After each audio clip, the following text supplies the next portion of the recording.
So here I am, Sarah, probably the most hated woman in my family right now.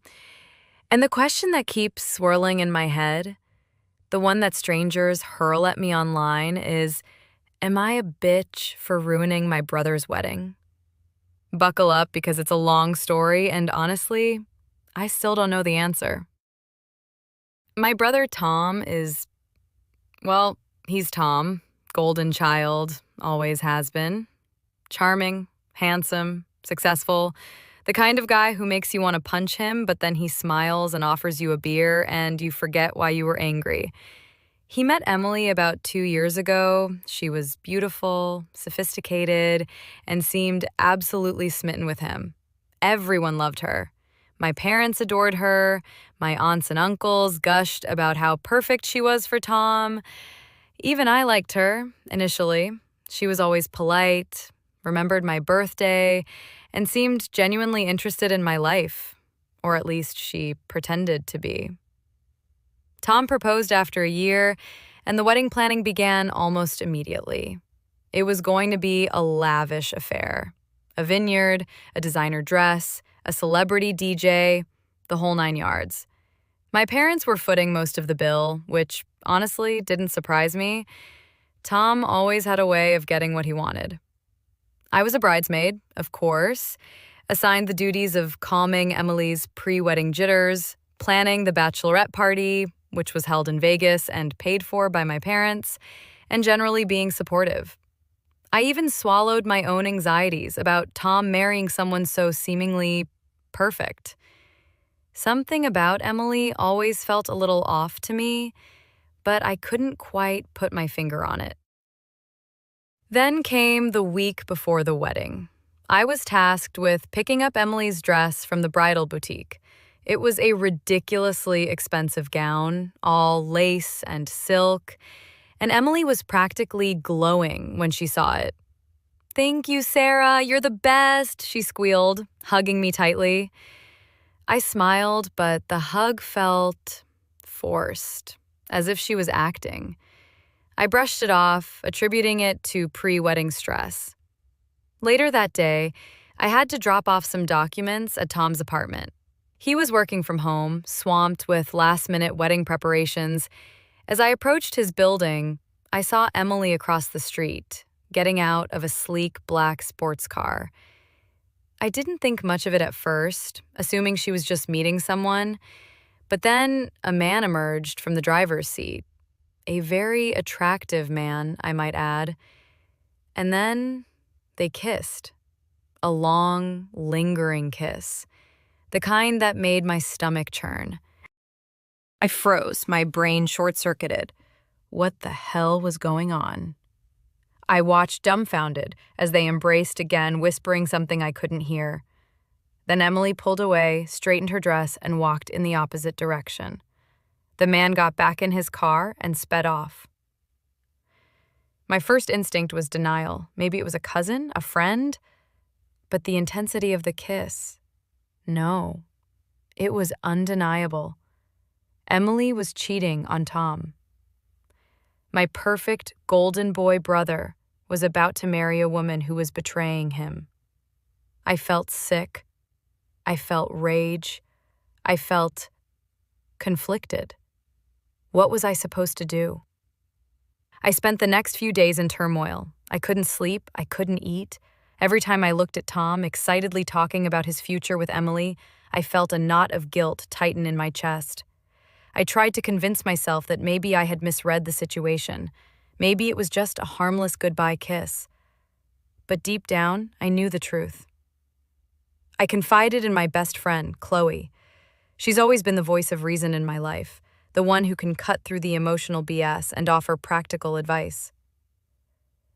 "You have to tell him, Sarah," she said firmly. "He deserves to know the truth before he says I do." I argued with her, listing all the reasons why I shouldn't. It would ruin the wedding, devastate Tom, embarrass my parents, and make me the villain of the family. Chloe wasn't swayed. "It's his life, Sarah. He has the right to make an informed decision. Would you want to marry someone who was cheating on you?" Her words hit home. No, I wouldn't. but telling Tom meant potentially destroying his happiness, at least in the short term. I wrestled with my conscience, weighing the pros and cons, the rights and wrongs. Finally, I made a decision. I had to tell him. I invited Tom for coffee a couple of days before the wedding. He was buzzing with excitement, showing me pictures of the venue, the cake, the floral arrangements. I forced myself to smile, my stomach churning with anxiety. After a few minutes of small talk, I took a deep breath and plunged in. Tom, there's something I need to tell you, something I saw. I recounted the scene I witnessed outside his apartment, the black sports car, the lingering kiss. As I spoke, I watched the color drain from his face. His eyes, usually so bright and full of life, turned dark and hollow. He didn't say anything, just stared at me in stunned silence. When I finished, he finally spoke, his voice barely a whisper. "You're lying," he said. "Emily would never do that." I anticipated this reaction. Tom, I wish I was lying, but I'm not. I saw it with my own eyes. I offered to describe the car, the man, anything to prove I was telling the truth. He refused to listen. He accused me of being jealous, of trying to sabotage his happiness. He stormed out of the coffee shop, leaving me sitting there feeling like the worst person in the world. I went home and cried. I had done the right thing, hadn't I? But why did it feel so wrong?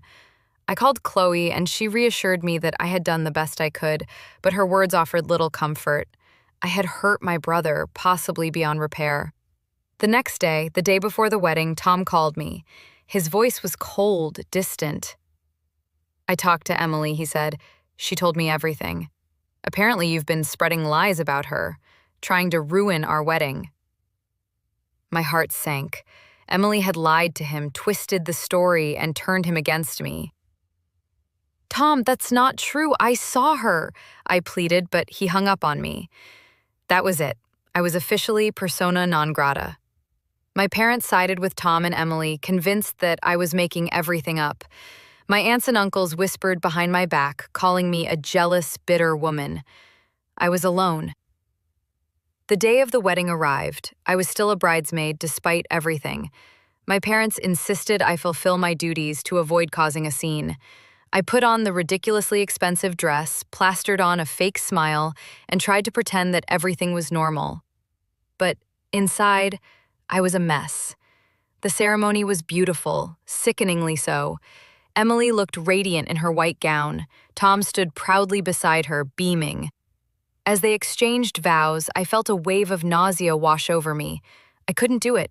I couldn't stand there and watch my brother make the biggest mistake of his life.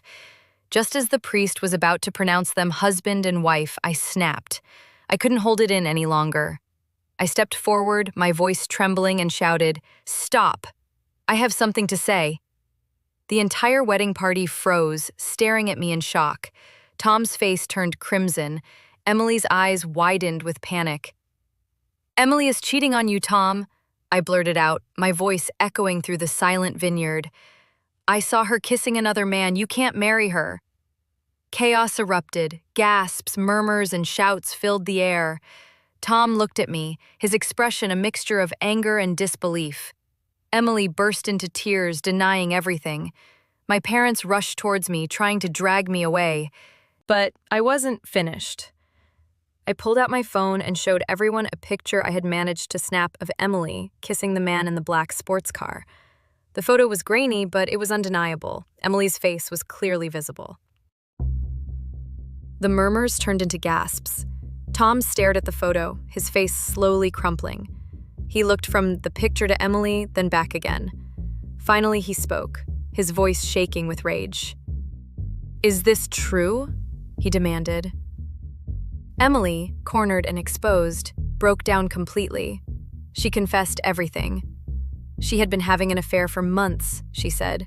She was sorry. She didn't know why she did it. Tom was devastated. He called off the wedding right there and then. Guests started leaving, the celebratory atmosphere replaced by stunned silence. My parents were furious with me, but I didn't care. I had done what I had to do. I had saved my brother from a lifetime of misery. The aftermath was messy. My parents were furious with me and barely spoke to me for months. Tom was initially grateful, but he also resented me for ruining his perfect day. Emily disappeared, presumably back to her other man. The story went viral, of course. Bride's sister exposes cheating fiancé at wedding, screamed the headlines. I was vilified online, branded a jealous, vindictive bitch. But here's the thing, I don't regret it. Yes, I ruined my brother's wedding. Yes, I caused a lot of pain and embarrassment. But I also saved him from a lifetime of unhappiness.